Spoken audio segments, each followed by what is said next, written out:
Bishop Matthew Hassan Kukah, the Catholic Bishop of Sokoto.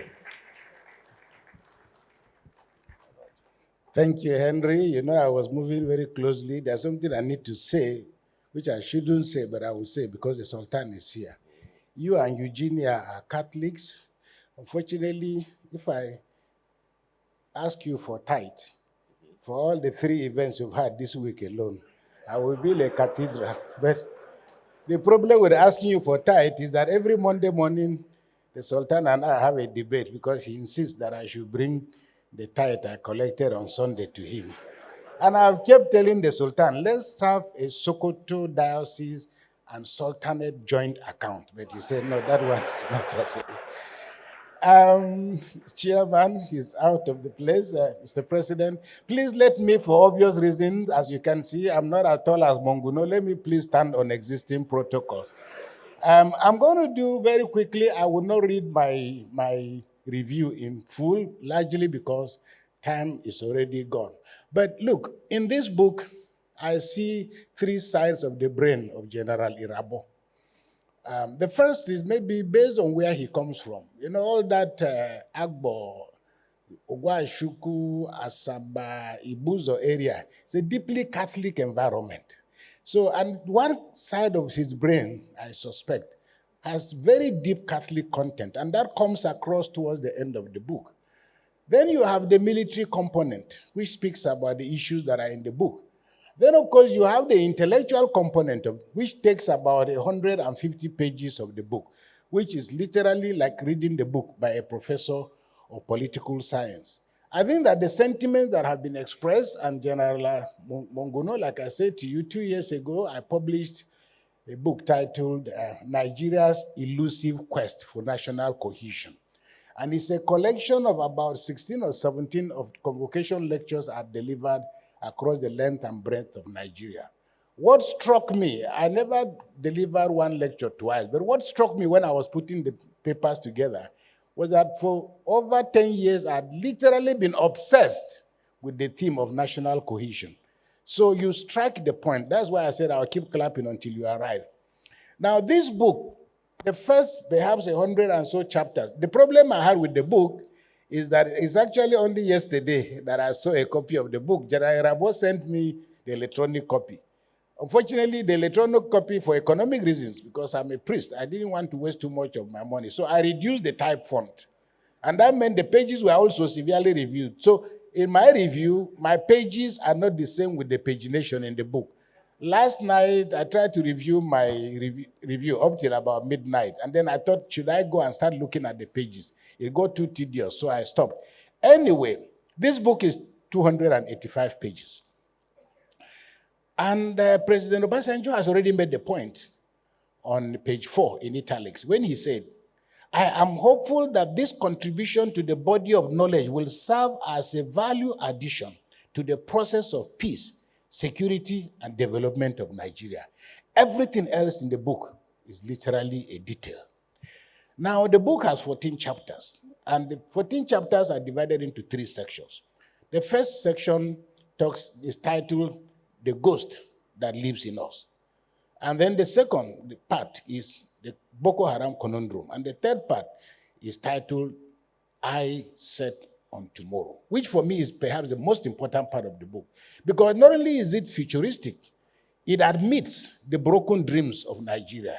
It admits all the mistakes that have been made, but tries to point at a picture. And when you read the book, you will see that General Rabo is not talking now with military arrogance about what the military has done, but he talks about the issues, the soft issues that we need to become a more humane society. Because I think he admits also in the book that Boko Haram, and I think it's a philosophical question, but it's also an intellectual question we can debate. Namely, is Boko Haram a cause or is it an effect? Is it a reaction to the brokenness, for the broken dreams, to all the convoluted environment that has been created in Nigeria in the last 60 years? How did we dredge up this group of human beings? They didn't come from another planet. They are our children, our grandchildren, and so on and so forth. So the author goes through all of this, and then I think he opens the book by telling a story. And I think what I felt when I read the book was, I thought, before I even started reading the book, that this will be a book about strategy, about plan, about all the gara-gara, all the shooting, all the plotting, but it's a completely different book that you can read very comfortably on a chair. But the first thing that struck me was when the general said he decided to visit his troops. And thank God that General Rabo is, as you can see him, slim, athletic, obviously not a very heavy man. Because when he got to his soldiers, it was very easy for them. They lifted him up with excitement. I mean, this broke military protocol. But I think just to tell you, this is the chief of general staff. He arrives, and these soldiers are so excited to see him that they lifted him up. And he said, and I quote, "The soldiers seized and carried me high, as if I had injected them with doses of oxytocin." I don't know what that is. That could make them pursue Boko Haram with bare hands. And then shortly after that, he encounters the soldiers. And then he looks around. And then he poses a more complicated question, because not a solution. Because he's asking himself, again he says, how did we get here? What has gone wrong? Who will tell the political class of the despicable conditions of our forces? What remedies exist? Will this ever end? This is on page 4 of the book. And then right there, he admitted that the foundations upon which independent Nigeria was created as a political entity failed the test of national unity and cohesion. Page 23. The psalmist, in the book of Psalms, Psalm 11, verse 3 says, "Foundations once destroyed, what can the righteous do?" So the very fact that Nigeria continues to go one step forward, 3 steps backwards, 1 step forward, 3 steps backwards, and we are unable to resolve the issues that we started out with, suggests, and that is answered in chapter 2. When the general now says, the title is, "When the Shield Becomes the Sword." Quite a contradiction. How can a shield that is meant to protect you become the sword?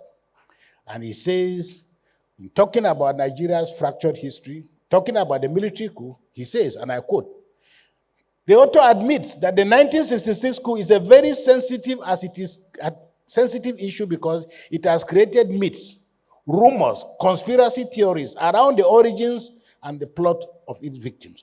The coup, which was intended as a shield against post-independence political leadership failures, became the sword of chaos." So if you are looking for what is wrong in Nigeria and why Nigeria is still not working today, January 1966 is the scene of the crime. And for policemen, intelligence people who are involved in crime scene investigation, when you contaminate a crime scene, you lose evidence. Nigeria has refused, one, to return to the crime scene. And even when they've returned to the crime scene, they've become hesitant. And I think this is the point that our brother, the former NSA, has made. Now, the author goes on to talk about the Boko Haram conundrum. Now, the good thing about the book is that it doesn't discuss the theology of Boko Haram, which is a subject for another day. But he makes the point, even if it is in passing, about the circumstances, social, economic, political, that brought about this. And I will speak to it towards the end of my presentation. But please, let us not forget, in all this conversation about Boko Haram, and I think this is where the Nigerian government has gotten it wrong. First of all, let's not forget, we are the ones who gave them the name Boko Haram. They didn't say that they are Boko Haram. We are the ones who gave them the name. And because we gave them the name Boko Haram, we have become comfortable. It has affected our strategy. And that is why we're focusing on, they say they know like book, that the education, Western education is, but if you go back, and I've done a little bit of research on Boko Haram for quite some time. My brother and the director of the Kukah Center, Father Barkindo, here, his PhD thesis at the prestigious School of Oriental and African Studies was on Boko Haram. They've done extensive translations of the kind of things that Boko Haram was talking about. And until you access the kind of thing Boko Haram was talking about, you are shooting at the wrong board. Because the question which the chairman raised as to how 15 years later we are unable to resolve this issue, means that you cannot cast out a devil that you have not named. Boko Haram says their name is Jama'atu Ali Sunnah Leader, Awati wal Jihad. That is their name. If you can't pronounce it, too bad. Because if you call me John, I won't answer. If you call me Philip, I won't answer. Even if I commit a crime and you took me to court and you try me and you secure a conviction, and you spell my name Matthew with one T, I can argue that this is not my Matthew. So we are calling them Boko Haram, but they have told you this is their name. And the English translation is that people committed to the prophet's teachings for the propagation of jihad. That's what is in their blood. So no matter how many bullets you shoot them with, and I will come to that point, they have told you this is what they are committed to. And in fairness to all of us, including those of us who are in this room, is there any Muslim who will say is not committed to the teachings of the Holy Prophet? The challenge is what context of preaching. Now, the author talks about the irony of Boko Haram. That is in chapter 6. And he addresses a lot of issues in chapter 6 and chapter 7, which also catalog the forces that led to the destruction. The federal government college in Buniyadi, the kidnappings in Chibok, Dapchi, the destruction of infrastructure such as the UN building in Abuja, assassinations of people like Jafar Adam in Kano, and so on. Now, the issue of Leah Sharibu and the Chibok girls, these are what the author refers to as the scars. And in my view, as long as Leah Sharibu is unaccounted for, as long as any of the abducted children in Nigeria is unaccounted for, every child that is unaccounted for is a scar on the face of Nigeria. So the point that the author makes, and I think that one of the mistakes, when this whole thing started, I published an article, I think it was in The Guardian, and the title of my article was, Bread, Not Bullets. And I was trying to make a point, to point out to the government of Nigeria that these issues require they don't require bullets. But from day one, fighting Boko Haram became a military operation. And because it was a military operation, fighting an idea, we have had problems with identifying the nature of the forces. And what is very interesting for me, I've not read military doctrine. But military doctrine is part of the propaganda machinery of the military. General Agwe is here, so I will not go too far on that regard. But you listen to the Nigerian military, they've had Operation Lafi Adole, that is wellness by force. Okay? How can you make Lafia by force? But we have Operation Lafia Adole, Operation Flush, Operation Restore Order, Operation Hadankai, Operation Zaman Lafia, Operation Rawankada, Operation Abni Fakad, Operation Yanchin Tafki, Operation Sharafege, Operation Lake Sanity, and so on and so forth. One operation fails, the late Patrick Itiwe of blessed memory. So when he came to, when the Northern Regional Government decided to bring all these Indians and Pakistanis after the Civil War. So many of them came. Some of them were hospital attendants, but they came to Nigeria as medical doctors. So Patrick Itiwe, because, for Nigeria, if you see skin color, many of us, if you go to hospital now, many of my friends who have gone to London, they go to what's it called, the name of that street in London? Harley Street, Abi? How do you know? Okay, so you go to Harley Street, and then you now go to, the first time I took somebody to Harley Street. So when we got there, I looked at the name on the board, and the name was Mr. So-so and so. So I told him, I said, you travel all the way from Nigeria. Look at the man you have come to see. An ordinary, he's not even a doctor, he's Mr. I see, yeah, boy is laughing because he knows what I'm talking about. I didn't know that with doctors, when you get to a particular point, you drop doctor and come down to Mr. But when you go there and you open the door and you see a Nigerian, first of all, there is one kind that you feel. But if you see an Indian, you feel better. If you see a white man, you feel more confident. Now, the question then is, if all these operations did not succeed, what happened? But I imagine, and I'm not going into that detail, but just saying because we're dealing with textual evidence. If Operation Dole didn't succeed, Why did we think Operation Hadankai will succeed? If it didn't succeed, why? These are questions. But once we turn Boko Haram into a military operation, it meant that you foreclose the possibility of other sources of information. And what is more, for me, if you didn't understand, if Boko Haram is fighting a jihad, you are saying Lafi Adole. Boko Haram is saying Mutu Adole. That's the reality. You are fighting, hoping to go back home. Boko Haram people are fighting a jihad, and they have been told the number of virgins that are waiting for them in paradise. So they are waiting to die. There is a collision, and for me, as I said, part of this conversation must include an intellectual, and I don't want to improve on what President Obasanjo has said and what my brother has said. There now needs to be a very serious intellectual engagement away from military hardware to begin to deal with the soft issues of life and death.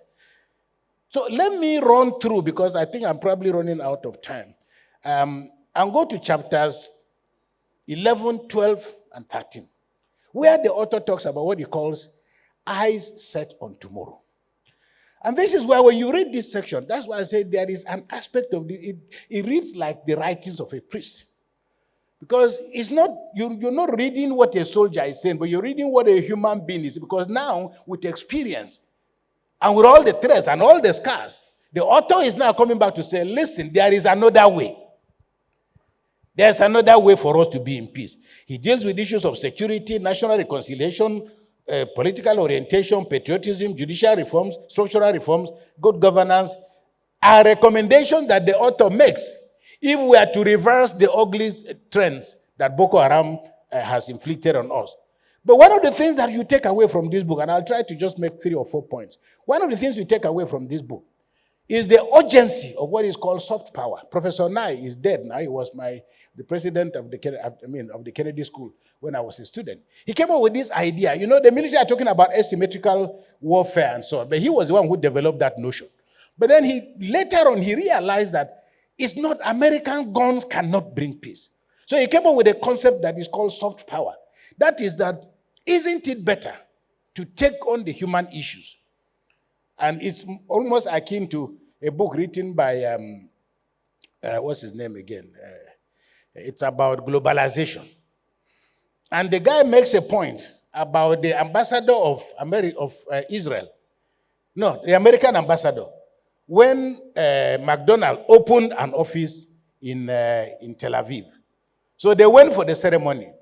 And then the American ambassador spoke eloquently about what McDonald's is all about. So when he finished, this little girl went to him, said, please, ambassador, can I get an autograph? And the man took the paper, was very excited. The ambassador took the paper, wrote his name, ambassador of the United States of America, and gave to the girl. The girl looked at it and threw it back at him. He said, I told you we're ambassador for McDonald's. You know, what am I doing with the ambassador of America? The idea of soft power is the things are largely intangible. I visited South Africa, for example. And then I was invited to dinner by the late Archbishop of Cape Town.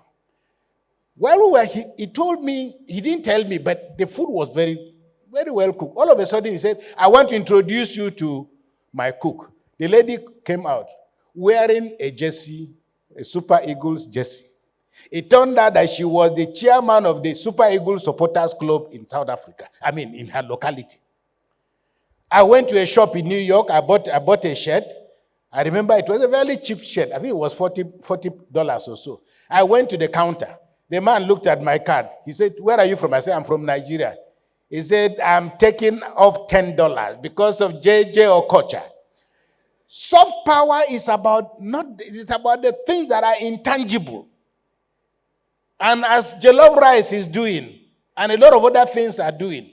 So the author makes some of these recommendations. But one of the things you take away from this book is one.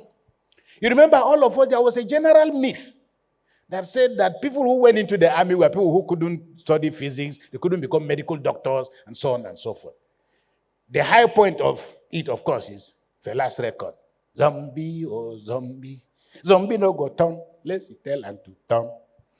Zombie no go think unless you tell him to think. But this book strikes at that notion because the sheer quality of the presentation, shows you, I mean, you read the book, part of the book is like a political scientist, professor in any Nigerian university. So it discounts a fact that has been hiding in plain sight, the sheer quality of minds that are in the Nigerian military. And this is why I want to add my voice to the voice of the chairman to say that the problem still, why are Nigerian leaders not writing their biographies? President Obasanjo already showed you people that way when he published My Command. And he has relentlessly continued to tell stories, good, bad, or ugly. Now, but many Nigerian leaders say, well, we don't want to open old wounds, forgive and forget.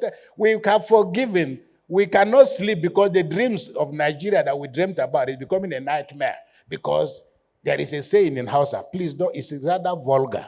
That it says, "Barin kashi achiki baya hana yunwa." Sake of say go toilet, mean say hunger no go come. Nigeria has decided that because you are leaving feces in your stomach, you are hoping not to get hungry. And Nigeria say, we don't want trouble. We are already in trouble. It's how to get out of the trouble that is the problem. So this author has made a major contribution. And I think that I encourage other people to do the same. I want to end by making, as I said, 3 points. The first, the Nigerian military must be inspired by this book to also create a sense of urgency about returning to the barracks so that their honor, their integrity, their professionalism can be guaranteed. Soldiers after soldiers have written to say that they are often better off under civilian government than under military government. However, the presence of the military in 36 states out of 36 states in Nigeria makes the notion of democracy an oxymoron. We cannot be in a democracy and be surrounded by soldiers. Because increasingly, psychologically, people are beginning to see the military as an army of occupation. It shouldn't be so. Many people who have been to America, have been to Israel, I've heard all kinds of stories. One of my friends, a priest, said they went to the United States of America. They were just passing through the airport. They sat down. All of a sudden, my friend has never even been to America, but they were wearing Nigerian military uniform. He said this old woman came and greeted them. And then she was with her 6-year-old granddaughter, who was passing. He called her back. Men in uniform. The poor girl has to now greet. He said they went to a restaurant as they were finishing their course, preparing to come back to Nigeria. He said there were about 6 or 7 of them, all in military uniform. They had their dinner, they drank their wine, they drank their champagne, it was a good night out. They called for the bill. By the time it was time to go, most people had left the restaurant. They called for the bill. The restaurant owner, who has never been to Nigeria, doesn't know who they are, said your bill has been paid for. He said, by who? Somebody said, men in uniform. We need to get to that point when Nigerians can see a soldier and give him the respect that is his due. But if there is a psychological feeling that we are competing over the same thing, we are competing to enter the same bus, it shouldn't be so. Secondly, I believe that Nigeria needs to deal with practical issues because the issue of Boko Haram is not an issue of victory, it's not an issue of defeat, it's not an issue of conquer, it's not an issue of degradation. These are military concepts. The question we must ask ourselves is, what will the end of Boko Haram look like? Because we are dealing with a concept, Boko Haram, because they don't want, and I'd like to be provocative here. Is the end of Boko Haram the beginning of a victory? Is the defeat of Boko Haram a victory for Boko Halal? Because in Islam, there are two things. Something is either right or it's wrong. So there's Boko Haram, but there should be Boko Halal. Because if you go to buy meat, if meat is not halal, if it's not haram, if it's halal, a Muslim can eat. If it's haram, he will not eat. So are we going to see a Nigeria that after Boko Haram has been defeated, Boko Halal will now take over? In which case, a certain kind of intellectualism can displace this whole culture in Nigeria that is popular. Those of you in power think we don't know. We know, we hear, we read. Marabouts, witch doctors, shamans have become a substitute for intellectual forecast of what wars should be like and what outcomes should be like. We are confusing the professionalism and the intellectual components of fighting a war by thinking that some blind sheikh sitting somewhere or some pastor who is sitting somewhere. Hey, we are back to those days when we were playing football. If we go, they beat you 5-0. Goalkeeper will say, when ball was coming, it's fire that I saw. So Military fighting a war of this nature must become very professional. And then, of course, I pose a question. Is there a war room in the villa? Is there a war room in the villa? Because there ought to be a war room where senior military officers, intelligence officers are sitting and thinking, what might tomorrow look like? What will tomorrow look like? If there isn't, I think there should be a war room. Because national security is not about, right now, Nigerians think national security is about the day the guns will die. But national security, because of the militarization of the discourse, national security is about guns, it's about bullets. But in reality, all these floods that are taking our people away in Niger, Esonupe, my sympathy. Shouldn't governors have foreseen that floods are a threat to Nigeria, a national threat? It's a national security issue. If the rains are not coming, threat of hunger is a security problem. So we should see security, therefore, in a much more complex manner. And then, of course, there is the point, and I would like to use this to speak to my Muslim brothers, especially from northern Nigeria.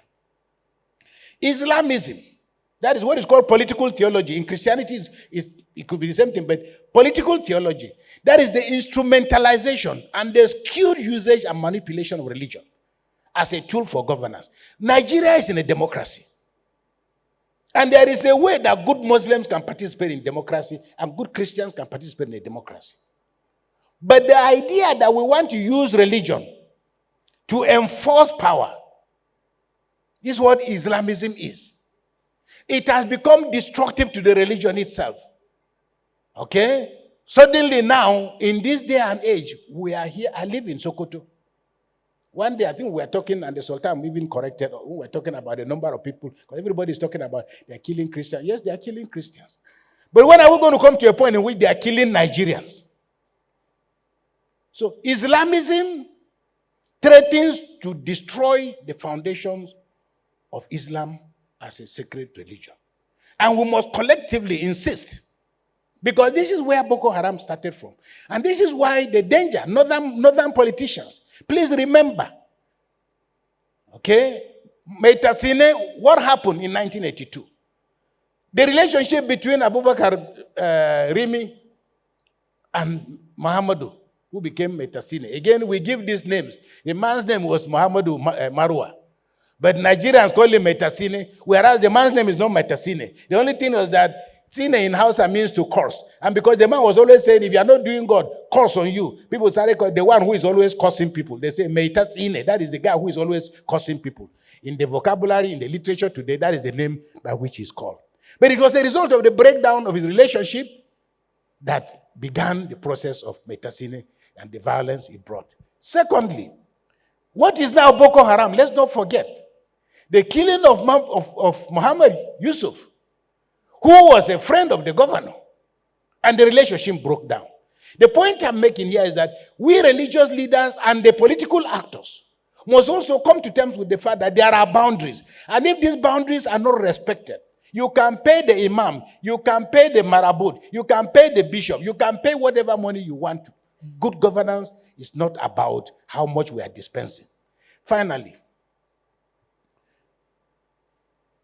the Egyptians dealt with Islamism when it reared its ugly head. The people of Algeria in 1993 dealt with Islamism when it raised its ugly head. There are so many of us, there are Boko Haram sympathizers, they are not immediately available to us. But we know that there are people with fat bank accounts who are funding them. Maybe there was a time it didn't matter. And I'm happy again, the former NSA made the point. We've come to a point in which we should be at the point in which injury to one is injury to all. Right now, it's possible if they say, oh, they burnt a mosque in Ibadan. Oh, please, okay, Arsenal, yeah, I'm watching a football match. They said they killed 20 Muslims in Ibadan. But if they tell you they killed 20 Christians, yeah, Muslim, too bad. So we must work towards a point, because Islamism still poses a serious danger. Finally, during his inauguration, and please, may I make a request, sir, with due respect? Can we please stand up for just 2 seconds, please? Can we please all stand up? All right, please sit down. May the soul of President Buhari and the souls of all the faithful departed through the mercy of God rest in peace. Please sit down. I say so because he was the one who appointed General Irabo. So without him, General Irabo may not have written this book and will not be here. But on May 29, 2015, President Buhari, in his famous "I belong to everybody, I belong to nobody" speech, said that, quote, and I quote, "Boko Haram is a typical example of small fires causing big fires. An eccentric and unorthodox preacher and a tiny following by his extrajudicial killing." That is the killing of Yusuf, the beginning of the crime. 10 years later, the embers of Boko Haram fires have not gone out yet. And Nigeria must still answer the question as to how a gallant military that fought a civil war in 30 months, it routed the rebels in Liberia and Sierra Leone in record time. Yet, over 15 years later, we are unable to put out the fires, the small fires. There is death of passion in the Nigerian military, and General Rabo deserves our commendation for opening up what I hope can become a major phase in mapping out how to rescue our country from the clutches of the devil. I owe, and all of us owe him, a debt of gratitude. But whether we resolve these scars by plastic surgery, or whether we can, like a Nigerian musician, Olumide, called Seal, who is famous not for his being handsome, but the kind of scars. If you see his face, you think it's an elephant, a leopard, tear his face. But he has turned his scars into something beautiful. So these scars, whether we resolve them by plastic surgery, I don't know. But I thank you, General, for the invitation. God bless you.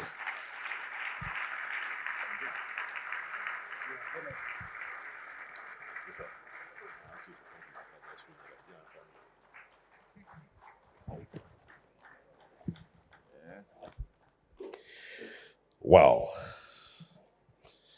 It's always the case anytime Bishop Matthew Hassan Kukah has to deliver an address.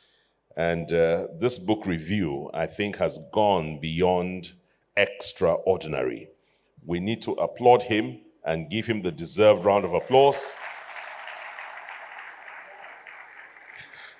Like we will say, he has spoken truth to power. Many things